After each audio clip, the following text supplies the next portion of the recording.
Don't worry, there are no wrong answers here. So we can just have fun and we can be as open and honest as we can. So y'all can send in your answers to the chat box. Having said that, here's my first question. Do you think money should be a topic of discussion over family dinner time conversations? I repeat, do you think money should be a topic of discussion during family dinner time conversations? Okay, many people say yes. Wonderful. Of course, yes. That is what you're looking for. Yes, yes. Majority say yes. Wonderful. Most people are saying yes. We're already off to a good start. We are getting a lot of responses. Okay, so majority have said yes. Very happy to see that most people want to have this talk over, dinner with family also, apart from our normal gossip sessions. Moving on, our next question is: with whom do you feel the most comfortable having, money conversations? It could be your family, your peers, friends, colleagues, anybody. Husband,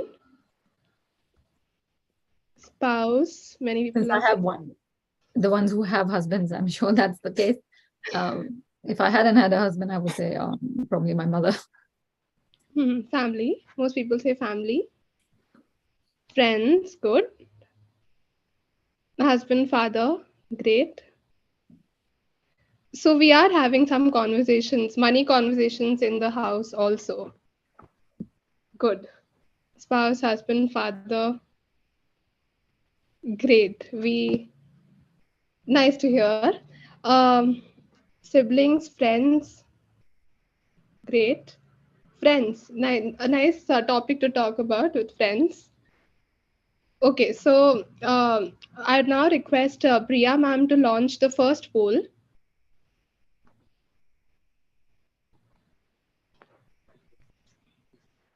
Y'all can see it in your screen. Please do vote.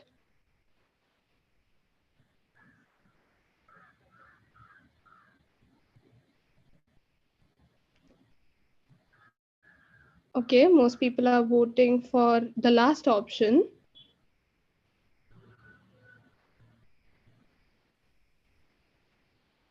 Last option is still on the top.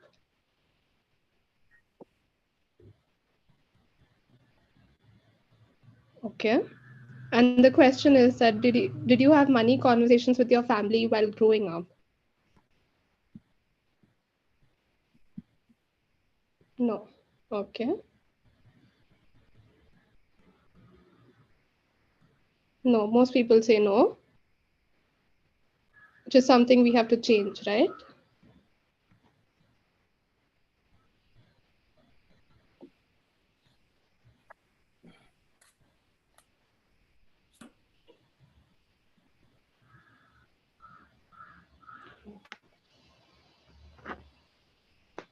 Okay. I still see 50% people voting for they don't remember having money conversations.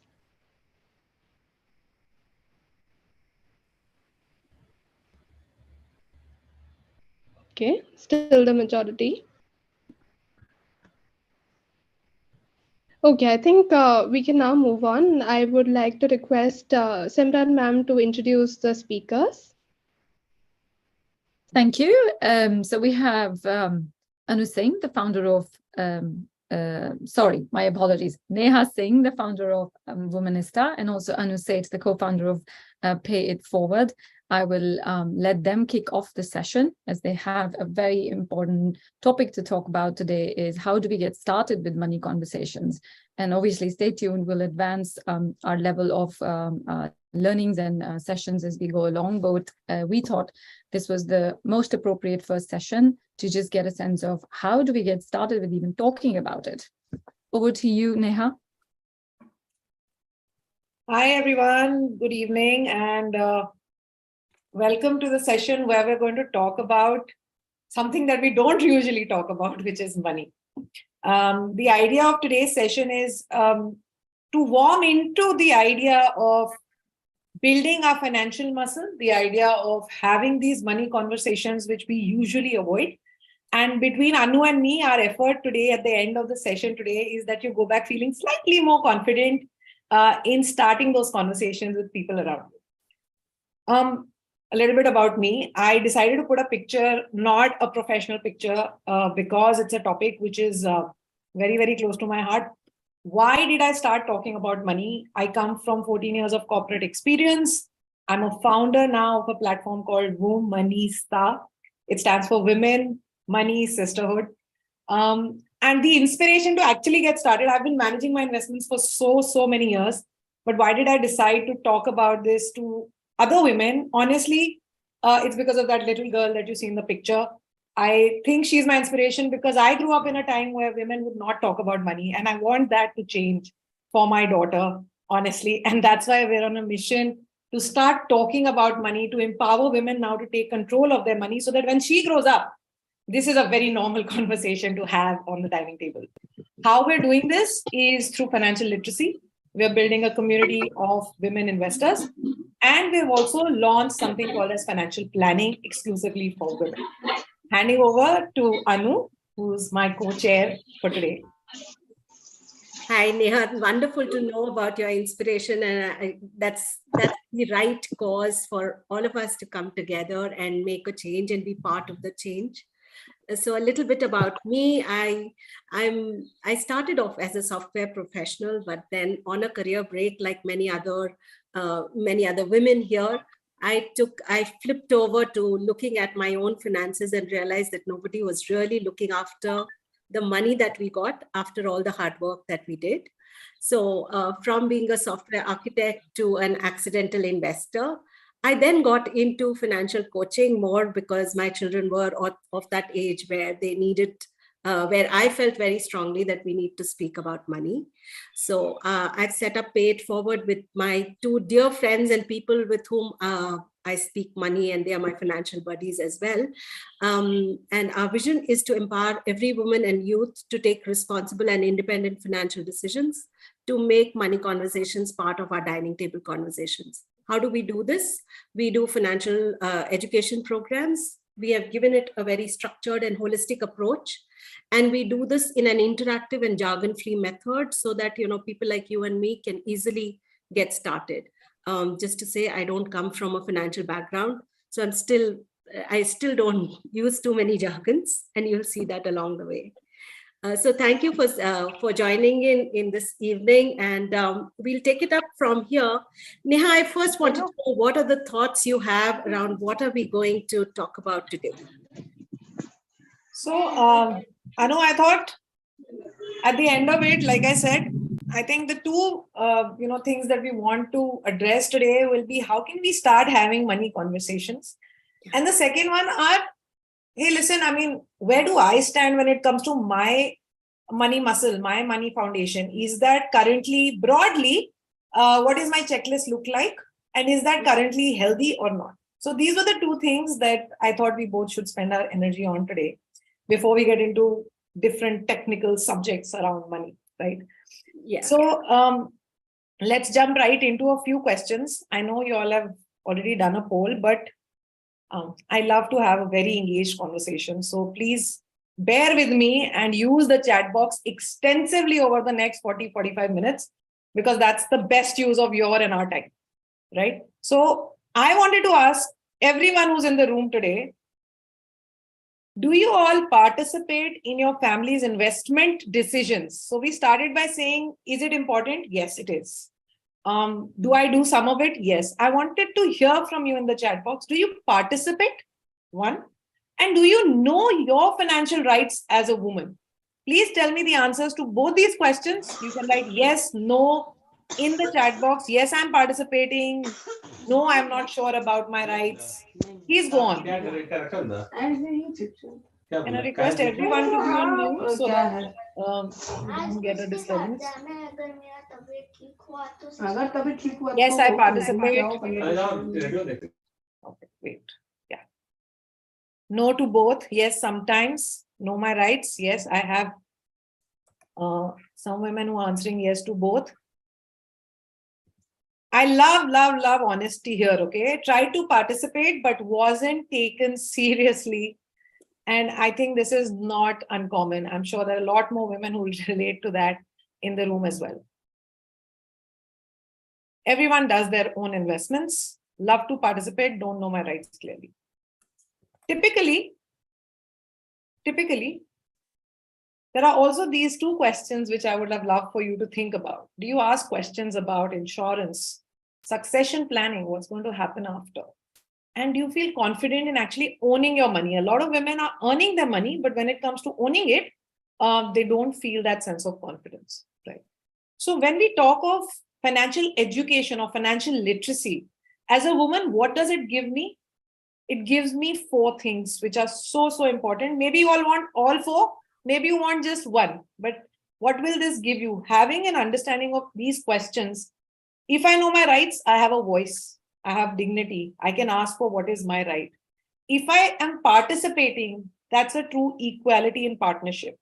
If I'm owning my money, that sense of confidence, trust me, it goes beyond just money. It's a sense of confidence you will take to your workplace, to negotiations about when you're in a corporate job or if you're setting up your own business.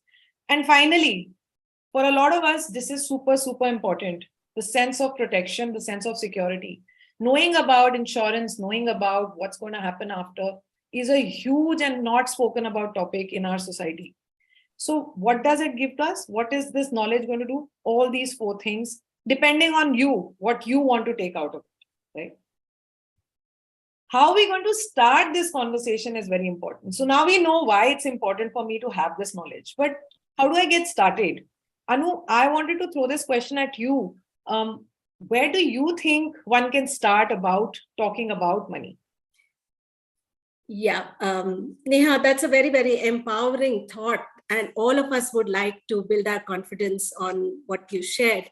But we need to take a step back and think about what are the kind of taboos that one has to overcome.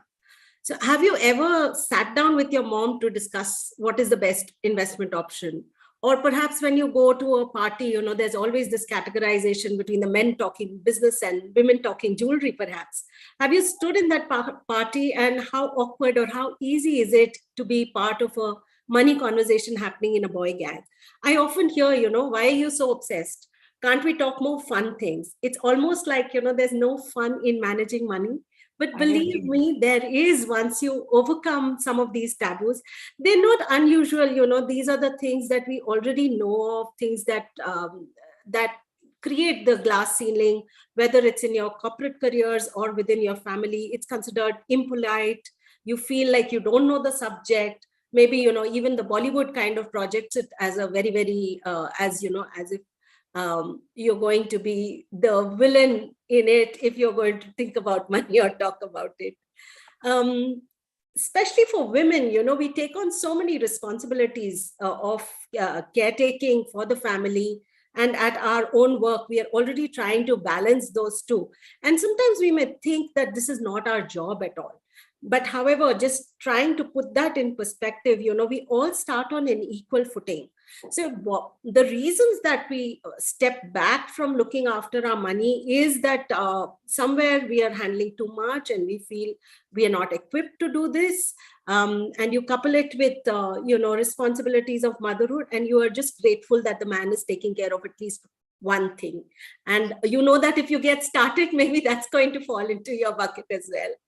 However, it's extremely important that you create the balancing act, whether you are working or you are not working, because apart from being one of the leading causes of financial stress, it is become a leading cause of marital discord as well. And not just marital discord. I think any two people who are living together, or even if you're on your own, we're seeing so many more singles now. People choose not to get into a partnership. But even when you're looking at that, in India, we don't have a social structure. So you've got to pretty much look after your own self, right? And somewhere it is us to blame because we've not taken charge. But believe me, it's no rocket science. It's very... if you can manage kids without having kids before, I'm sure you can manage finance because you've done some bit of math in your school, right? I think women have very, very strong points which work in their favor in their ability to take charge of money. First, their detailed approach, their risk aversion kind of approach. The markers that they have, women are, if you study lifespans, women tend to outlive men. So eventually they become the people who will be the transferers of wealth from one generation to the other. It's not going to be just Kokila Ben handling the Ambani feud, it's going to be all of us. So it's better that we get started early than later. And what can be a better forum than you and I talking about how they can really overcome any of these barriers, and how can they really get started? Parents, as we saw in the forum, are generally the first influencers. So even though, the economy has gone through such a sea change, Neha, many of us save and invest the way our parents did, or because our parents ask us to. So I just wanted to pick your brain on how can we broach this subject with our parents without without animosity? I know it's a very, very tender subject to tread upon. So any anecdote that comes to your mind, Neha, that would be great to hear from you. No, I agree, absolutely. In fact, I feel exactly similar to a few women in the chat box who've written that the feeling of not being taken seriously by your parents can also be a showstopper, right? Where you feel, how am I supposed to do this with the one set of people who I lean on for literally for everything?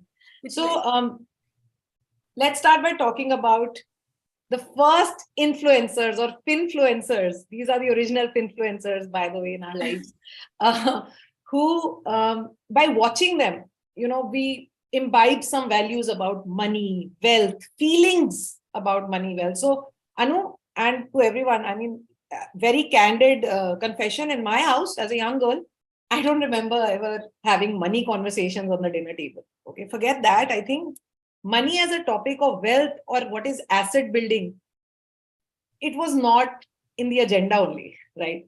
So it was actually only when it started evading us at some point that I realized that, listen, hey, I mean, money matters, right? Till then, it was all about just grow up, do your studies well, get a job. And getting a job basically means get a salary. That's it. So I don't know if anybody in the room relates with that. Is there anyone in the room who can relate to how I must have felt as a young, lost 20-year-old something who had started earning a salary and now was at a point where I was like, listen, they are not telling me anything. My dad's greatest advice to me was, beta, thoda save kar lo. Like that was the maximum financial literacy which I received. Okay. So if you all can relate to me, we thought back and I was thinking, if I was to go back in time and get started with a money conversation, right?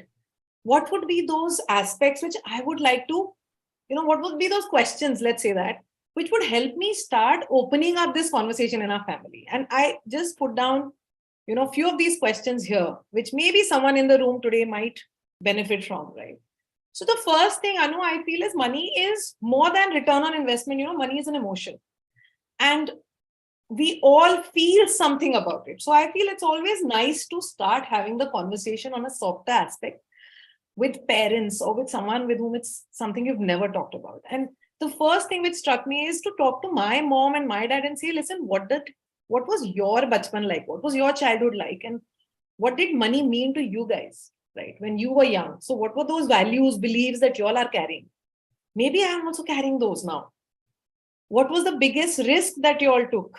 Which did it pay off? Did it not pay off? I would love to know. My father himself was an entrepreneur. And today I really miss having had those conversations with him when I'm on this journey myself, right? I wish I could have had this conversation with him when I was younger. Tell me a money mistake you made. Many times I come across women saying, I want to start investing in these new age products like stock market and mutual funds, but my father's told me don't do it because he has had a bad experience. Open up, talk to him about it, because times have changed. What stock market looked like in their times, in the Harshad Mehta times, today things are different. I feel these are ways of opening out conversations. And the last one is super duper important. Do you think it'll help me if I take up a financial education program? This, I think, Anu, opens the door for having discussions, opinions, and saying, listen, I would like to do this a little formally. And it gains you that respect and dignity. I read somebody said parents don't respect. Parents will respect if you go and learn. And then you come back and say, today we did this in class. What is your opinion? Trust me, your parents will always want the best. It's just that we don't know how to broach this subject. Do you all agree with these? Do you like these points? Tell me in the chat box. And also, if you've tried something, please do share it in the chat box. Like, listen, I tried this and it worked for me. I'm staring hard at the chat box, right?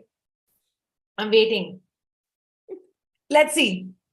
When I started earning, my father made me save some by opening an RD. That's very, very true. Most of us get that first FD and RD from our mom and dad, right?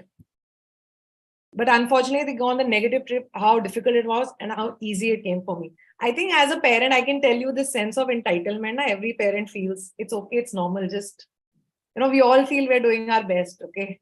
So don't look at that. I think it's important to look at opening the door to the conversation. So, and patience. They've been patient with you. Please be patient with them. Only then you're going to open out the doors of conversation.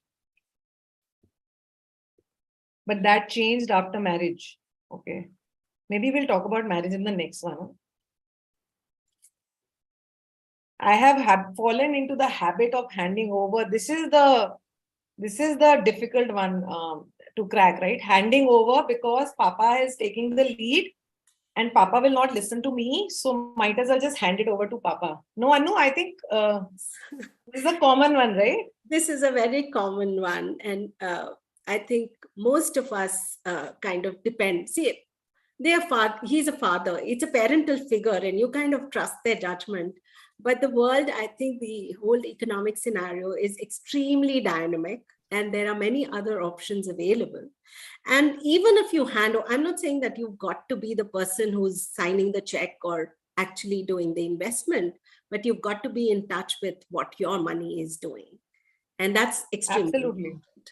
And I also feel like parents come from a place of what worked for them.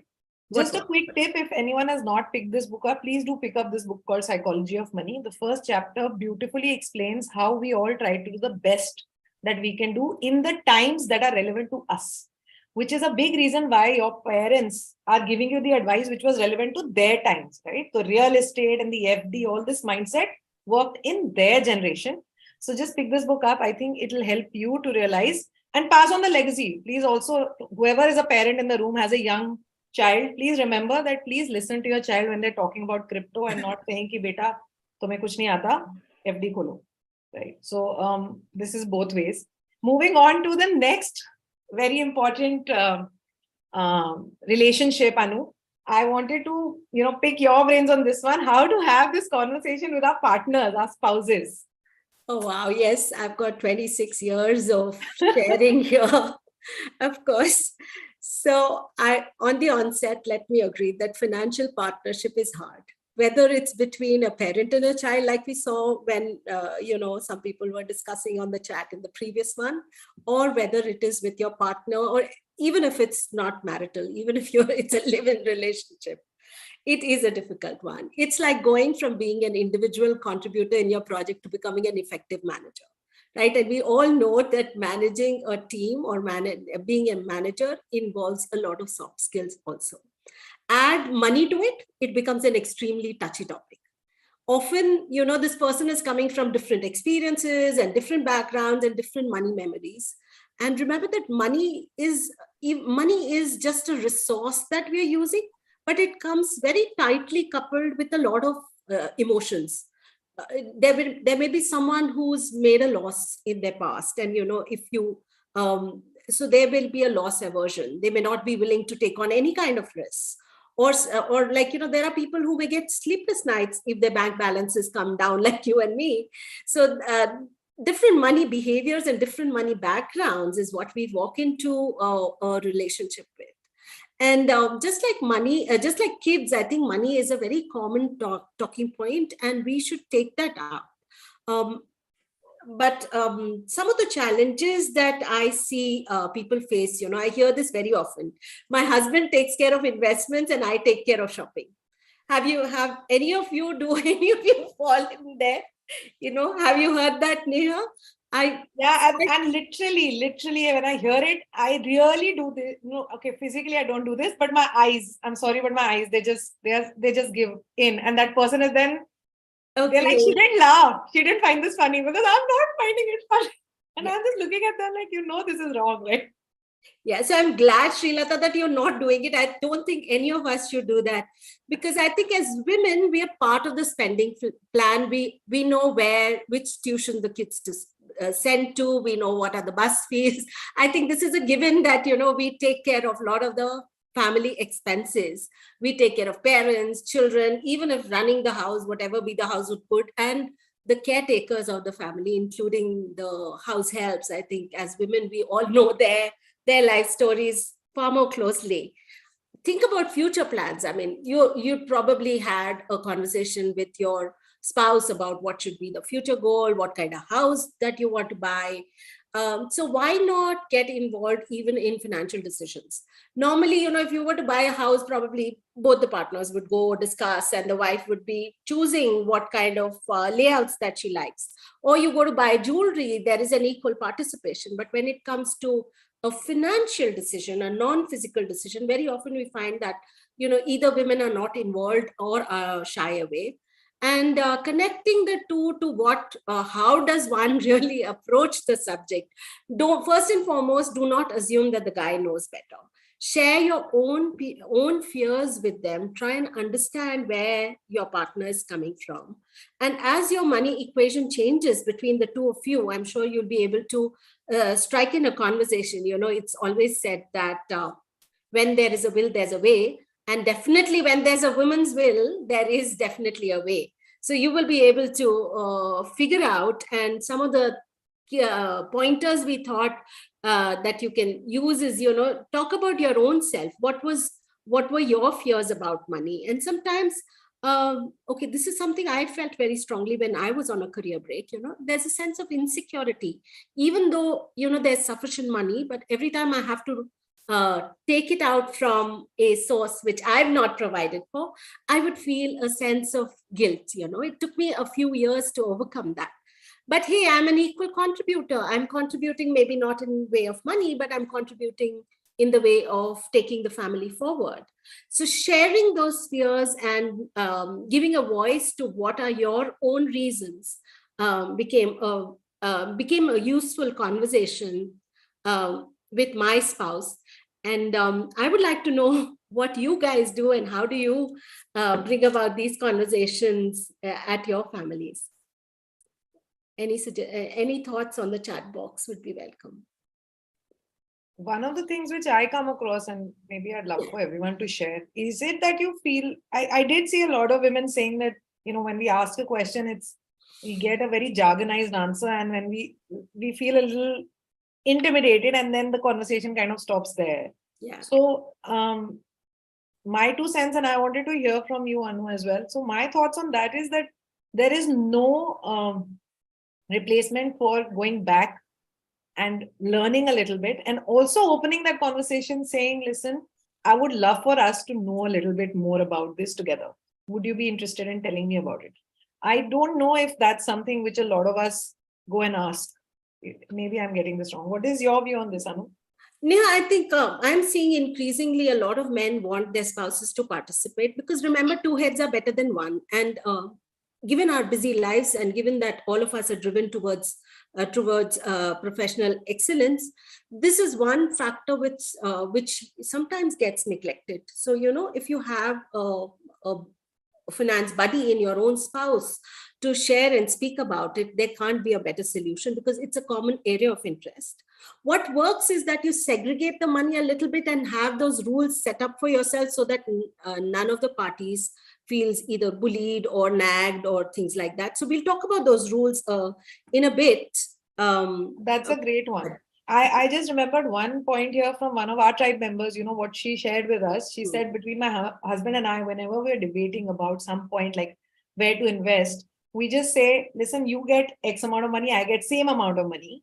You do your part, I do my part, then let's sit back and match. So it's like a little game that they've started playing. where they're like, okay, I'm going to upskill on my, at my end, you upskill, and then let's see where we both get. So it's kind of a win-win. At the same time, there's a conversation as well. Yes. And they've gamified this thing to also be a part of their conversation at the end of the month. I thought that was really, That's really nice. That was nice. So that's very similar to what we follow. We have a financial date every month. So that's the first week of the month. You won't find me anywhere. One day is locked for this. And we actually set it up like a date and started with and that's how the conversations became more easy and we could discuss. So we update our finances. There are different aspects that he updates, different aspects that I, so record keeping becomes easier. You go back and it's like a date with your financial future self and the future spouse. So it just opens a lot of dialogue for the future, and we are able to talk very easily about our goals, how do we meet them. And it's just that one day, and it just keeps the partnership rock solid. I love this. I think this is so important. Yes. And so again, many times overlooked in relationships. And one thing I'm parking here for all, across all, by the way, across conversation with parents, husband, spouse, partner, and even with our friends. Yeah. I just want to park one thought. I see a lot of us saying, listen, there's fear. What if I kind of go wrong? What if I make a bad decision? I just want to tell you, all of these people, your partner, your father, your mother, your friends, they're all making mistakes. So if you want to learn how to drive, you've got to be open to the idea that once in a while you might just, forget to do the indicator or brake fast or not put the gear. It's all right. Okay. Just for that fear, don't take that first step. That would be, my observation, that many times we're overthinking it and we're not open to making mistakes. Yeah, great point, Neha, that you put out. And that brings me to the topic of peers and friends. Very often we go out on a shopping spree with our friends, but how often do we go out and say, hello, I want to meet you over coffee and we want to discuss the best investment options. At the same time, I think peers are a great support system. So there is, on one side, there is FOMO. On the other side, there's a lot of learning that one can get with each other. So how can we strike those conversations? Neha, I'd love to hear that from you. So personally, I would say that FOMO is really huge when it comes to money. So the fear that someone else is doing more with their money and I'm not, I think a lot of us operate, or the urgency comes when we start feeling that. But I also feel like, not jumping in with the perspective, listen, give me a tip, you did well. Many times people are just sharing their successes. They're not sharing their failures. They're not talking to you about their mistakes. So here is, a list of conversation starters, which I many times have used with my friends, like talking to them about what kind of mistakes they have made. And it's okay. Talking to them about anxieties, right? So you also experience some money related anxiety. What is your stress point around money? Let's talk about that. So that it's relatable. I can reach out to you when I'm feeling anxious. I'm building that little friendship and money buddyship, which we are all looking for outside of my father and, my husband. And lastly, discussing in a very balanced manner, why did you choose a certain investment if you did? What is your opinion about it? What were the factors that you undertook? Who are the people you're speaking to or learning from? I would say those are more equal conversations to have with your friends, and they really open up the avenues where you can actually sit down, have a coffee date with like investment conversations with them, where both feel a little equal. So these were my few cents, and I have used them personally as well, and they do open out new observations and new insights with friends. What about all of you? What kind of conversations are you having? Are you still going and asking them for tips and like, what did you do? Tell me the product to buy, etc. Or do you all also reach out and talk to them about fear of losing? How did they overcome it, etc., etc.? Neha, I think it's a very wonderful idea because, it also nudges the other person to take charge and build on the knowledge and build the skill set. I think financial education would become more holistic and more complete if all of us start talking about it. Because I think as a group, we have a very strong knowledge resource on the subject, but individually we may not. Let's see what the group has to say. we're getting few responses on the friends. Yeah.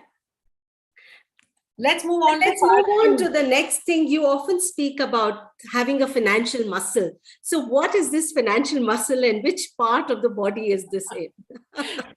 So, Anu, I think of it like just like any muscle which needs training. I think financial muscle is comprised of few themes. And it also is something which it's not just a one-time thing. You have to keep working on it. You practice it. You build on it. And here are those 5 themes, which all of us are constantly coming across when it comes to our money. So for detailed conversations, we do have a future series which is planned around each of them. But the major themes, which most of you would be able to relate to, and please tell me in chat box if you connect with one or more of these themes. Budgeting, so my conflict with what I call as a spending saving battle. How much of this, how much of that?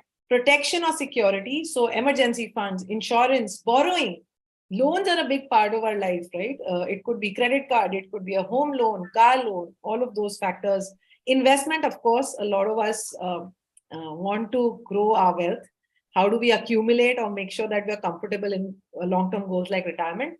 And finally, the one topic which is so intimidating, taxes, right? How do I minimize my taxes, be it as a salaried person or be it as someone who's running my own enterprise? But these are 5 themes which will be constantly touching our lives. Yes or no? You all think so? If we keep building, learning and practicing across the relevant ones for ourselves, that is your money muscle. And that's the idea. As we keep moving forward in our journey, we'll keep talking more about these. But today's session, I think, Anu, we should leave them with some idea of to check whether is my money muscle strong or not. So should we jump into the checklist? I think so. Let's go. I think it's very important to know where you are, what your standing is. It's like know yourself. So first and foremost, whenever you're thinking of money, it really depends on your life stage and which category you are. So we try to give it into various decades. And as you know, 20s are more about being the young and single with no dependents, maybe support from parents. And as you get started, you're exploring the world, you want to spend. The only a couple of things that we thought you can keep in mind right away and set the ball rolling is maybe avoid big ticket expenses. Remember that money is a limited resource. So be careful when you keep adding on, how many subscriptions you're going to add, number of parties that you're going to take. Managing liquidity would be your biggest thing. Neha, we have a list that you can put up. The most important thing is to understand your budget, and Neha is going to take you through the budgeting exercise in one of the sessions later in this program. But yeah, even if you can keep away 20% of your income away and start a decent saving with that and learn how financial wealth grows and get started with a disciplined and structured approach to finances, you are in a great space in your 20s to build on the power of compounding. And wealth is not too far away. It's going to be there. Be careful, ensure you always have an emergency fund and don't have to lean on taking a lot of personal loans, etc. And invest in your financial education.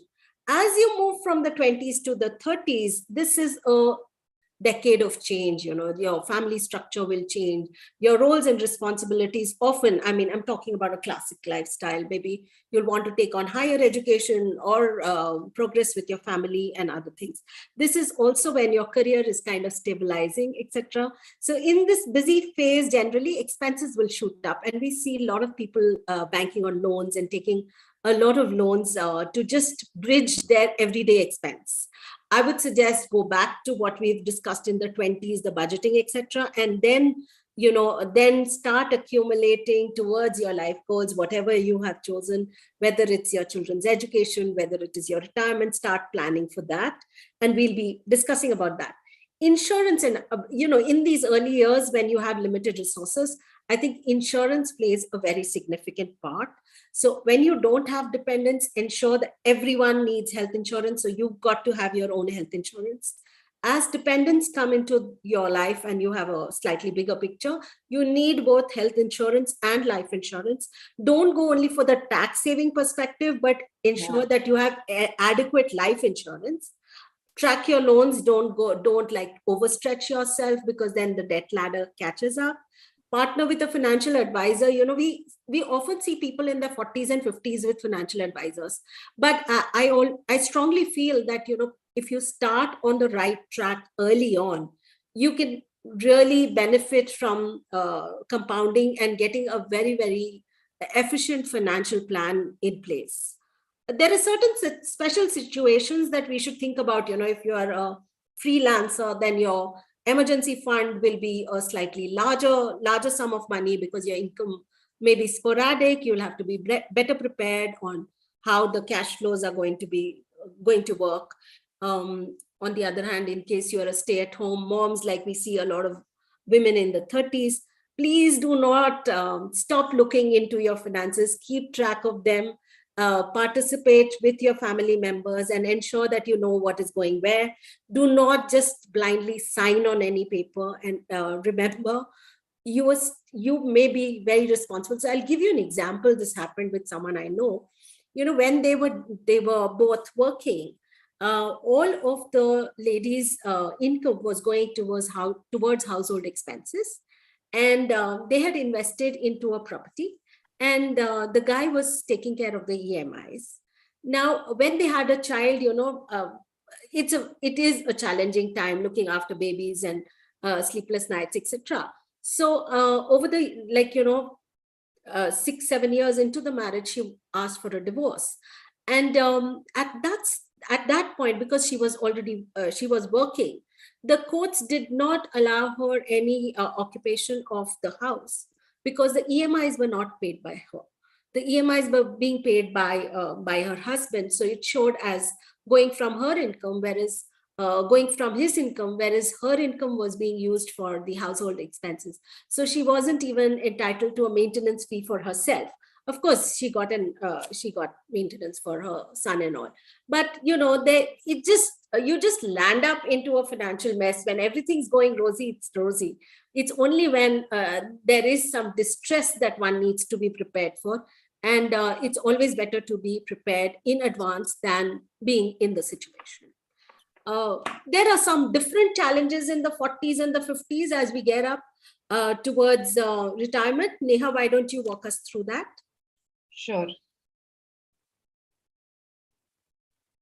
So let's talk about the times when we hit our 40s, right? And this is actually typically the time when a lot of women at least start talking to us, because by now you've come to a point where you really start focusing on saying, hey, listen, I mean, my 20s went by, my 30s went by. I've been working for more than 10 years, 15 years. Where's the money? Right? Literally, this is the conversation we have with women where they're thinking now, in the whole, getting married, having a family phase, I forgot about building wealth. So here are a few things which I think should be, this should be a red flag if you're still not thinking about your retirement fund. Or if you're doing this as a family and you're not talking about this, I think that's a huge red flag. You need to pick up that conversation. If you all are not going to talk about discussing estate planning or having a will, getting your family involved at this stage is super critical. And I don't think post-COVID, we need to emphasize the importance of this, right? A lot of people were left unaware, and it was a difficult time for a lot of families in the last 2 years. Paying off huge loans. Again, step in, women, if many times I have also observed the family has a loan, I'm not taking active interest in this. Please take an interest that you need to make sure that by the time you're hitting your 50s, you're fairly out of huge debt. And this is the time when you actually increase your individual health cover. Till this age, a lot of times people are leaning in only on their corporate cover. And while from the age of 20, we insist that have your own cover. I think in the 40s, it's absolutely critical to make sure you have your own cover. Why? Because this could be a time when you might choose to get out of that corporate job. This could also be a time where you might post this, get some signs of, ill health. And you want to make sure that you're overcoming all those clauses of exclusions and waiting period, et cetera, in your health insurance cover. So these are the 4 big, must-haves in the 40s. And the 50s is all about building so just the way as a young person, you focus on preparing yourself for that rainy day. I think when you hit your 50s, it might be more difficult to enhance your health cover. So having a separate medical emergency fund might make a lot of sense at this point. Maximizing retirement benefits. So if you're still in the corporate world, maximize, use a VPF, a voluntary provident fund, go out, look at all those long-term investments that you can do to just focus on the retirement and not use this money for, like, you know, a lot of people tend to use their money to continue feeding in their family's goals. Very bad idea. You know, by this age, your children should be fairly independent. You don't need to be providing everything for them, and you've got to say no, because now it's time to provide for yourself. Explore passive income opportunities. Maybe a lot of us might plan to get out of a full-time job, and we need to have that corpus. How do I maximize my monthly inflow? Could be the conversation. And I definitely feel that if not in your 20s or your 30s, you've still not engaged with the official expert, a planner, this is the time that it's a huge must, because you have to start rebalancing. Where do I have to take lesser risk? Where should I be parking my money to make sure? So now this is your nest egg, right? And you're preparing for the so-called retirement. So these are the few checklists. We will be picking up conversations around each of these topics in the upcoming sessions. But that was it from us, and happy to take any questions. First, do tell whether you enjoyed the conversation today, and do then share some questions in the chat box. Anu and I'll be happy to address those. Thank you, Neha. Thank you, Anu. I think clearly that's been an extremely engaging session. We've had so many comments and answers to a lot of questions. For me personally, also lots of food for thought on how to do certain conversations and how to be very comfortable with the fact to think about yourself. We make assumptions that something magically will happen and something magically will take care of us. I think you also already alluded to the fact that women outlive men. So that's even more important for us to ensure that we are taking care of ourselves. So let's see if there are some questions in the chat. And we, of course, encourage people to unmute yourselves and ask the questions either directly to the speakers or just to both of them, and they'll share their individual perspectives. Let's see. Glad to hear, Pradriya, if the session was eye-opening. I know more to come. We see a question from Parna. Parna, do you want to unmute yourself and ask the question? Very Parna interesting Mehta. question from Parna. Yeah, hi Neha, Anu, Vidya, Srilata. So glad to be here, and I hope to continue in all the sessions ahead. So I have started just becoming financially independent, I would say. So just 2 years ago, I restarted working, and I had some savings in my 20s when I was working full time. And in between, I had more than 12, 13 years of career break. And I had some marital discord. So I had to restart working. And now I want to really, own my own house. So I was just wondering that, is it right to take, I have a roof over my head, thanks to my parents. But just wondering, can I take a loan now, or is it a bad idea, at the age of 40, and I don't really know how many more years I have to repay? Should I go first, Anu? Or Yeah, go ahead.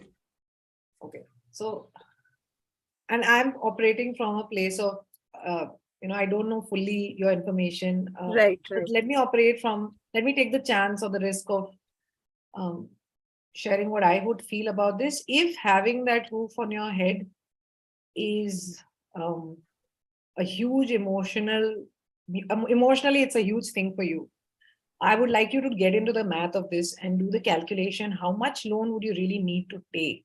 Okay, because you did mention that you have some investments which are there. You did mention that you're with your parents. I'm also assuming there's some support there. So if I were you, I wouldn't go by the rule book purely. I would ask myself, is this something which really matters to me for the next 20 years or 50, 30 years of my life, right? A. And second, what's the math? If the loan amount is something I can conveniently afford to pay today from my incoming salary, And typically your home loan is a long-term loan, right? A 20-year or a 30-year loan. I would suggest if you can work with a planner and do the math and say, what will it take if I was to pay this off in the next 7 years or 8 years? If that works, go for it. So 2 questions basically. Is this really important for me emotionally?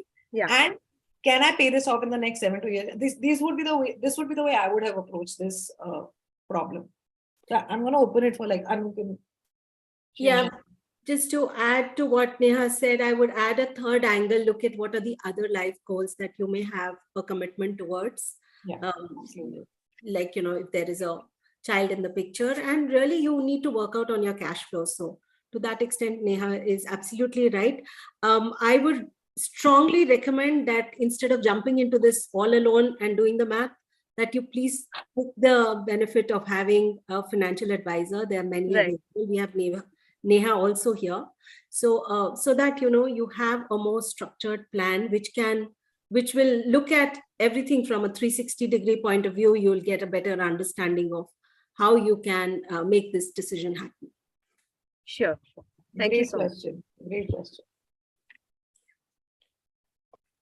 Hi, I also wanted to check in this case, if supposing I have been in a break for say 14 years and now thanks to Aspire, I'm looking for getting into a work space environment and should be shortly, because my contract should be shortly with me and I would be able to join. So I just was looking into, I'm in my say 51st year and thankfully being in just relocated to London. So I can look for say about next 20 years of work, because out here the retirement age is pretty late.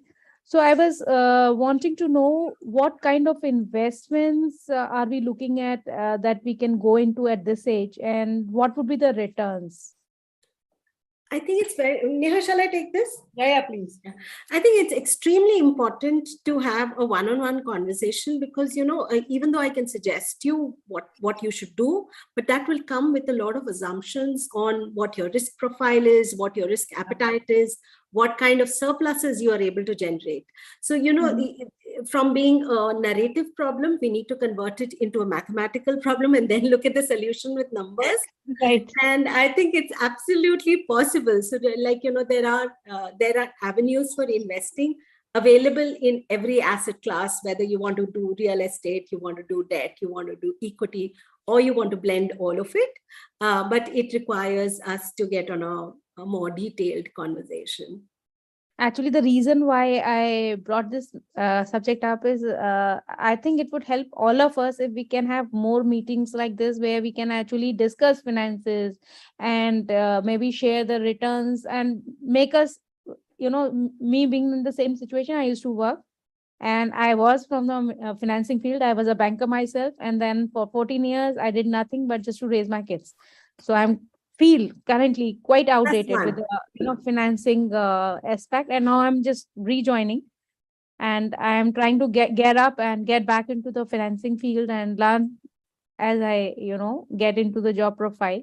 So if we can have more of these meetings, where I think with me as in who are there as a person who have been in a career break, we lack confidence currently, as far as the finances go, because we had handed them over and we placed our all our efforts into one side of, keeping the home and all that.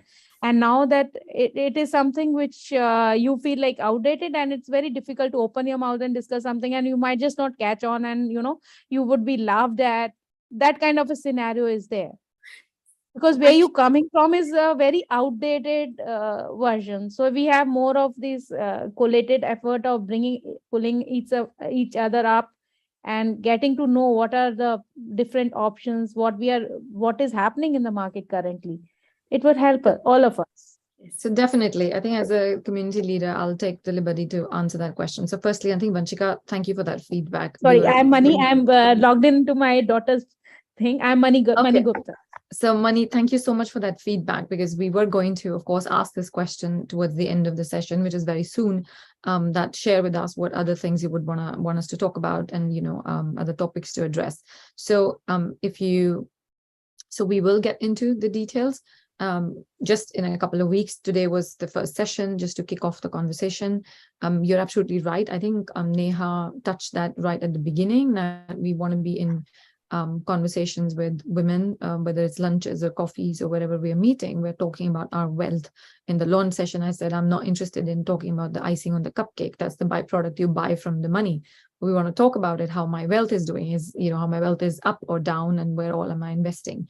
And at the same time, Anu is obviously very right to give any direct prescriptive advice. It's not going to be fair. Everybody has different, not just appetite, but also different preference, different age group, different Correct. financial right. muscle, how much they can invest.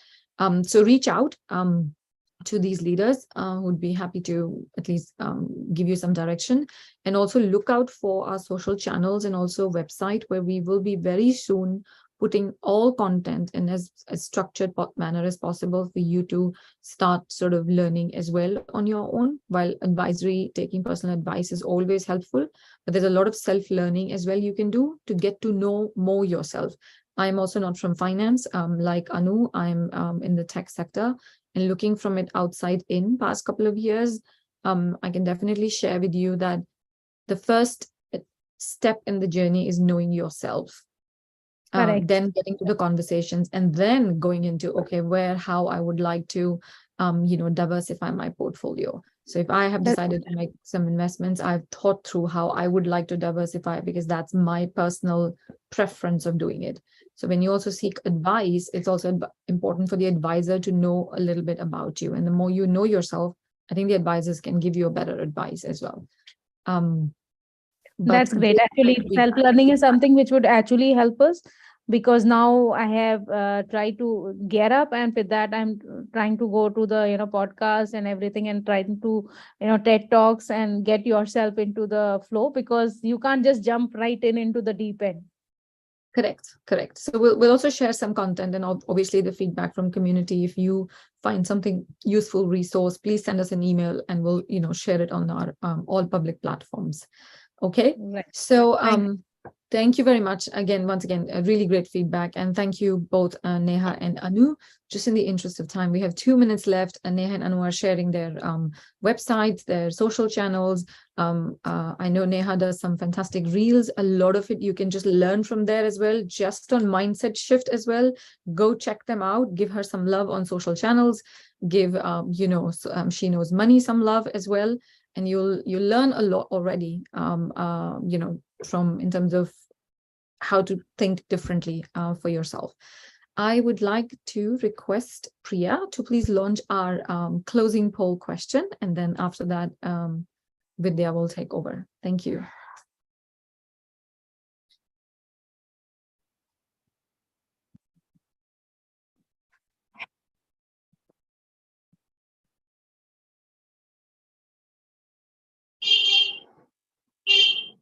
While everyone's answering the poll, I saw a point around homework. So I can at least promise for my sessions that you all will get homework if you all are interested. I love homework. Right. So promise. And that means watch out for the newsletter for the Aspire for Her members. We'll have homework and hopefully some goodies from our partners.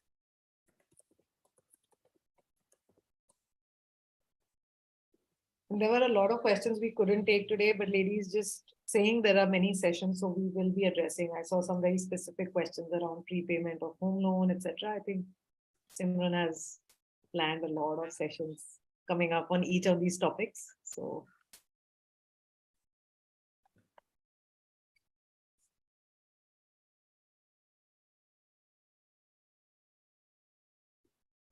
well, clearly, the audience is very, very inspired, and they want to engage more and more into money conversations. So thank you very much. And that is, of course, almost is the success of this session. This doesn't end here. This is just the beginning. We will continue talking about money and money conversations, and all your questions are continuing to be welcome. Reach out to on our channels. And Vidya, over to you for the closing word of thanks. Thank you, Simran. Thank you, Anu. Thank you, Neha. You guys were awesome, as always. And I should really thank all the audience here because it was such an interactive session. I think the session becomes more interesting when the audience are really engaging, and I think the audience were absolutely fabulous. Kudos to each one of you. So, we saw a lot of interesting questions in the chat box. So the next session is on the 18th of November, and it's on the topic, The Psychology of Money by Seth. Yeah? 17th. 17th, is it? Yeah. Okay. My apologies, Anu. So it's on the 17th of November. You will also be receiving the newsletter from Aspire for Her. So please do look out for that. Watch out all our social media channels, our LinkedIn, SheKnowsMoney, Instagram handle for regular updates. And see you all for the next session. And I thank all our partners, Neha, Anu again, and our digital partners, Think Not. Thank you, Simran. Thank you, Steffi. Yeah, and if you're not a member, please go sign up. Yeah, I've already put that in the chat box. Great, thank you.